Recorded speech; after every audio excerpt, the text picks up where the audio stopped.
आप देख सकते हैं ये मनाज़िर दुनिया न्यूज़ की स्क्रीन पर। बाकायदा आगाज़ होने ही वाला है इस इवेंट का। एक फ़ोटोशूट किया जाएगा और उसके बाद फिर बाकायदा तौर पर वज़ीर-ए-आज़म शहबाज शरीफ अपना इफ्तिताही खिताब करेंगे और उसके बाद से फिर 1 बजे का बता रहे हैं, जिस तरह से अदील बी के 1 बजे बाकायदा MOU पर दस्तखत होने की तकरीब भी मुनक्किद की जाएगी। बिल्कुल, आप ये मनाज़िर देख सकते हैं और 8 ममालिक के वज़ीर-ए-आज़म शामिल हैं इस कॉन्फ्रेंस में और पाकिस्तान 27 साल बाद इस बड़े इवेंट की मेज़बानी कर रहा है और यकीनन आज पाकिस्तान के लिए एक तारीख़ी दिन है और पूरे ख़ित्ते की इस कॉन्फ्रेंस पर नज़रें हैं, जिस तरह से आदिल साहब भी बता रहे थे। और ये मनाज़िर हैं कुछ देर पहले के जो आपको दिखाए जा रहे हैं। भारतीय वज़ीर ख़ारिजा जयशंकर भी इस वक्त जो है पहुँच चुके हैं हॉल में और उनका शानदार इस्तकबाल किया गया है। गर्मजोशी से प्राइम मिनिस्टर शहबाज शरीफ की जानिब से उनसे मुसाफा भी किया गया है और कुछ ही देर बाद जो है बाकायदा तौर पर आगाज़ हो जाएगा और इस कॉन्फ्रेंस की सदारत कर रहे हैं प्राइम मिनिस्टर शहबाज शरीफ और उनके साथ मौजूद हैं डिप्टी प्राइम मिनिस्टर इसहाक डार भी। और देख सकते हैं अभी भी मुख्तलिफ सरबराहान की आमद का सिलसिला जारी है और ये कुछ देर पहले के मनाज़िर हैं जो आपको दिखाए जा रहे हैं दुनिया न्यूज़ की टेलीविजन स्क्रीन पर आप देख सकते हैं। और अभी भी जो है सरबराहान की आमद का सिलसिला जारी है और बाकायदा तौर पर जो है वो उसका आगाज कर दिया गया है। अदील, ये बताइएगा, ये भी कहा जा रहा है कि 10 जो है प्रपोजल्स पेश किए गए हैं 10 के करीब, और ये किन किन ममालिक की जानिब से प्रपोजल्स पेश किए गए हैं और इसका क्या एलामिया क्या होगा इसका? देखिए, एलामिये के हवाले से जो कंटेंट है वो तैयार हो चुका, लेकिन उसमें कुछ चीज़ें मज़ीद शामिल होनी हैं जो कि कंक्लूड होने पर सेशन ये अनाउंस किया जाएगा और उसके बाद मुश्तरका प्रेस कॉन्फ्रेंस होगी। जो प्रपोज़ल की आपने बात की उसमें पाकिस्तान की बड़ी अहम 3 तजावीज़ हैं जो ख़ित्ते में मईशत को अपलिफ्ट करने के हवाले से हैं और इसके अलावा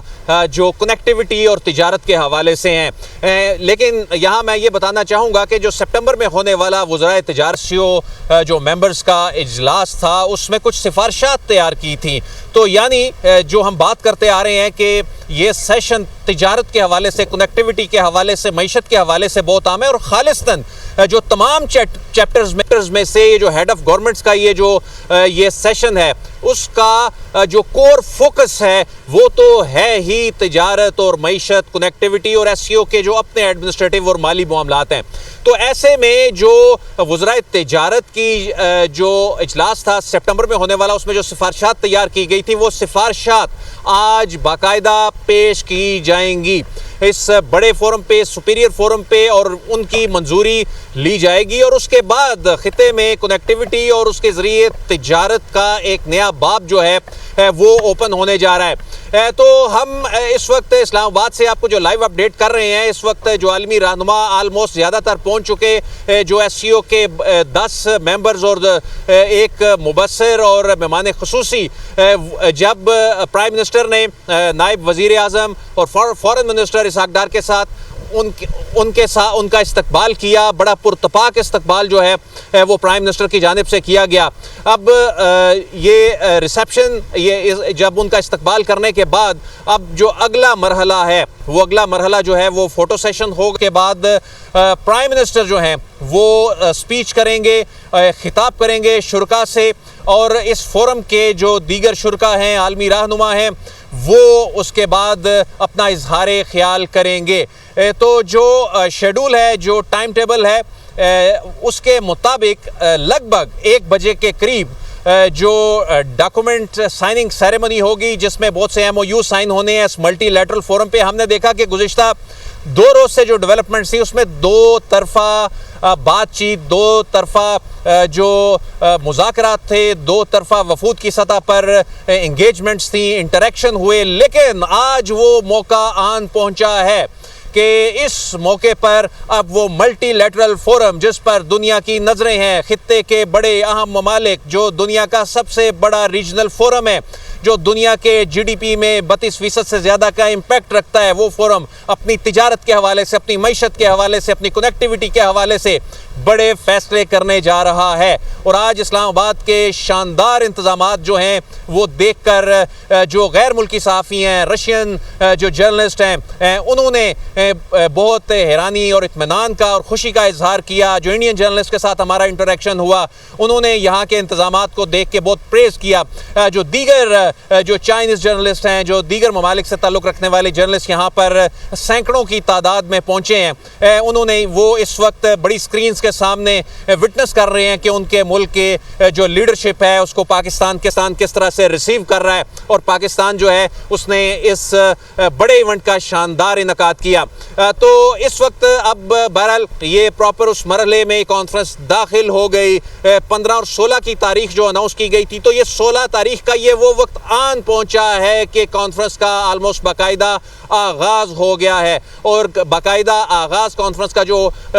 इसमें अब कुछ देर बाद जब फोटो सेशन के बाद प्राइम मिनिस्टर ने स्पीच करनी है, तो वो बहुत अहम स्पीच होगी। मैं यहाँ आपको ये बताता चलूँ कि ये फोरम जो है इसमें जो जिस तरह प्राइम मिनिस्टर यूएन में या दीगर फोरम्स पे जाते हैं, तो वहाँ पर बहुत से ऐसे इश्यूज़ जो हैं वो पाकिस्तान की जानिब से हाईलाइट किए जाते हैं, जो हमारे ब्रादर ममालिक से मुतल्लिक या हमारे हमसायों से मुतल्लिक जो कुछ इश्यूज़ हैं उन पे भी हम बात करते हैं। लेकिन आज ये वो मौका नहीं है। आज मौका है मईशत पे बात करने का, आज मौका है तिजारत पे बात करने का, आज मौका है इस इलाके की, इस खित्ते की प्रॉस्पेरिटी का। तो यही वजह है कि इस फोरम पे जो बातचीत होगी वो खालिस्तन इन्हीं इश्यूज़ के ऊपर होगी। यही वजह है कि ये जो एक बड़ा खूबसूरत माहौल है आज इस्लामाबाद का, एक जो बड़ी इंटरनेशनल इम्पैक्ट की जो समिट होने जा रही है, और दुनिया की नज़रें भी इसलिए हैं कि दुनिया के स्टेक्स उन चीज़ों से जुड़े हुए हैं कि इसमें बड़े ममालिक बड़े फैसले करने के हवाले से जो है वो पर तोल रहे हैं। उन्होंने अपनी तैयारियां जो हैं वो कर ली हैं और वो अब एग्जीक्यूशन के वक्त में जा रहे हैं। तो जो रशियन डेलीगेशन आया, ख़ास तौर पे गुज़िश्ता रात रशियन प्राइम मिनिस्टर पहुंचे, उससे पहले उन्होंने अपना 76 रुकनी डेलीगेशन भेजा। और बुनियादी तौर पे वो जेस्चर था कि जो नई जो हदबंदियाँ हैं, अलाइनमेंट्स हैं, नई तरजीहात हैं, और पाकिस्तान जिस तरह दुनिया में तमाम लोगों को एक बैलेंस्ड अप्रोच के साथ तमाम ममालिक को लेकर चलने का ख्वाहा है और उसकी एक पॉलिसी का हिस्सा है कि किसी ख़ास ब्लॉक का हिस्सा नहीं बल्कि एक बैलेंस्ड अप्रोच के साथ लेके चलना है। तो उसमें ये उन ममालिक की जानिब से भी जेस्चर है जो पाकिस्तान के साथ चलना चाहते हैं। ये उन ममालिक की जानिब से ये जो इंडिया दिया गया है, इशारा दिया गया है, ये जेस्चर दिया गया है, वो ये बताता है कि ये मुल्क पाकिस्तान के साथ चलना चाहते हैं। यही वजह है कि ये मामला सिर्फ मल्टीलैटरल फोरम के अंदर मल्टीलैटरल फोरम में सिर्फ पार्टिसिपेशन का मामला नहीं था। ये मामला जो था ये दो तरफा साइड लाइंस पे इस पे बहुत सी चीज़ें बता रही हैं कि पाकिस्तान के साथ किस तरह दुनिया के बड़े ममालिक जो हैं वो अपने ताल्लुकात को आगे लेके चलना चाहते हैं। जहाँ तक भारत का मामला रह गया, इस मामले में चूंकि एक तो ये फोरम ऐसा, और इसमें यहाँ पर इस फोरम के अंदर तो बायलैटरल मामलात पे उस तरह से बात नहीं होती, लेकिन इसकी साइड लाइंस पे ज़रूर हुआ करती है। और इस साइड लाइन पे भारत की जानिब से बहरहाल पहले कह दिया गया और पाकिस्तान की तरफ से भी कहा गया कि वो इस मामले पे बायलैटरल बातचीत और मामलात आगे लेकर चलने के हवाले से अभी कोई ऐसी चीज़ नज़र नहीं आई। लेकिन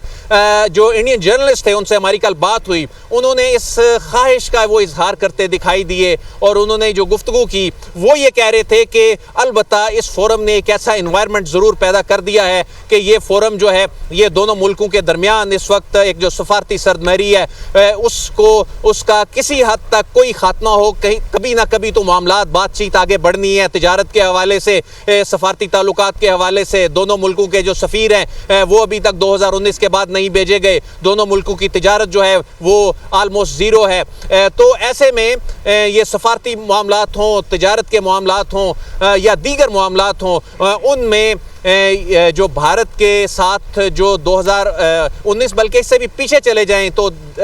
जिस तरह कल जो इंडियन जर्नलिस्ट जो हैं हमने अपने नाज़रीन के साथ शेयर भी किया, वो कह रहे थे कि पिछले 9 साल से एक ऐसा इन्वायरमेंट बना हुआ है। तो ये वो फोरम्स होते हैं जहां पर क़यादत मिल बैठती है, जहां पर क़यादत रीजन्स का सोचती है, जहां पर क़यादत सिर्फ ये नहीं देखती कि अपना मुल्क, बल्कि जिस तरह कहा जाता है कि रीजन तरक्की करते हैं, मुल्क तरक्की नहीं, सिर्फ रीजन तरक्की करते हैं। तो रीजन की तरक्की करने के लिए SCO इसकी बहुत अहमियत की हामिल है और हम ये कह सकते हैं कि पाकिस्तान की